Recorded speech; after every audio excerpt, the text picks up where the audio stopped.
স্বাগতম সবাইকে পরম সত্য ইউটিউব চ্যানেলে।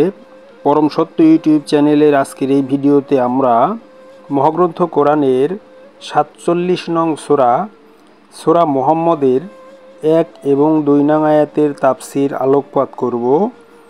সুফি সাধক সদরুদ্দীন আহমদ চিশতি রহমাতুল্লাহ রচিত কোরআন দর্শন নামক তাফসির গ্রন্থ হতে।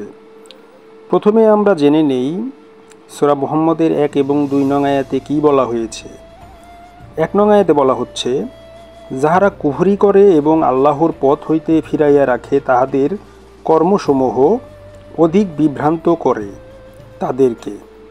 এবং ২ নং আয়াতে বলা হচ্ছে, এবং যাহারা ইমানের কাজ করে এবং সৎকর্ম করে এবং উহা দ্বারা ইমানের কাজ করে যাহা মুহাম্মদের উপর নাজিল হইয়াছে এবং তিনি তাহাদের রব হইতে আগত বা প্রেরিত প্রতিষ্ঠিত সত্য, তিনি তাদের হইতে তাদের মন্দ ঢাকিয়া দেন এবং সংশোধন করেন তাদের অবস্থা। এবার আসুন আমরা এই আয়াত দুটি তাফসিরে সুফি সাহেব যা বলিয়াছেন সেটা আপনাদের মাঝে তুলে ধরছি। উক্ত আয়াত দুটিতে কাফের এবং আমানুদের জীবনধারার প্রভেদ বা পার্থক্য স্পষ্টভাবেই ব্যক্ত করা হইয়াছে। সিরাতুল মুস্তাকিম আল্লাহর পথ, ইহা মোহমুক্তির পথ। কাফেরগণ সালাতের কঠিন এই পথে নিজেরা যেমন চলে না, অন্য কেউ চলিতে বাধার সৃষ্টি করে থাকে। ইহাতে সকল কর্মই বিশ্বাসীর জন্য বিভ্রান্তিমূলক, তথা ইহাদের সকল কর্মই বিশ্ববাসীর জন্য বিভ্রান্তিমূলক হয়ে থাকে। তাহাদের মোহগ্রস্ত মন কর্মসমূহকে সালাত প্রক্রিয়া দ্বারা মোহমুক্ত করিতে রাজি হয় না। সকল মহাপুরুষের শিক্ষার মূল মন্ত্র হইল মনের মধ্যে লা অবস্থা সৃষ্টি করা, কিন্তু মানুষ তাহার দৈহিক বা জৈবিক চাহিদাকে প্রাধান্য দিয়া বিষয়মোহে আপ্লুত হইয়া থাকিতেই ভালোবাসে।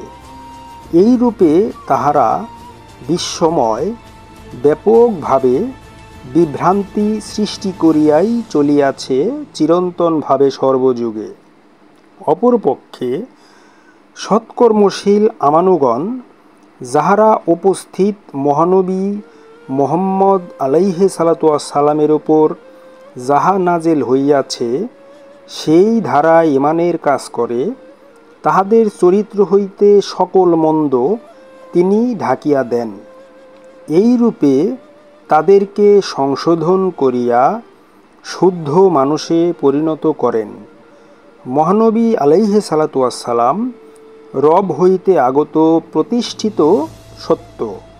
সুতরাং তাহার দেওয়া সাধন পদ্ধতি সম্বন্ধে এইখানে বলা হচ্ছে যে তাহার ব্যবস্থাসমূহ জালালি নহে জামালি, অর্থাৎ উগ্র নহে বরং শান্ত স্নিগ্ধ ভাব সম্পন্ন। আল্লাহ পাক মানুষের কোনো কর্মকে বিভ্রান্ত করেন না।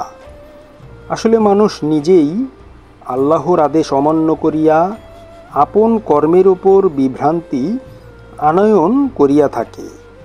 ইহাকেই বলা হইয়াছে আল্লাহর দেওয়া বিভ্রান্তি। কর্মের উপর সালাত প্রয়োগ ব্যতীত মানুষের সকল কর্মই বিভ্রান্তিমূলক। মহানবী সর্বকর্মের উপর সালাত প্রক্রিয়া প্রতিষ্ঠিত করিবার যেই পদ্ধতি দান করিয়াছেন তাহা আত্মদর্শনের জন্য সহজতর এবং সুন্দর। এইরূপ সর্বজনীন সালাতের নির্দেশনায় আল কোরআন ভরপুর হইয়া আছে।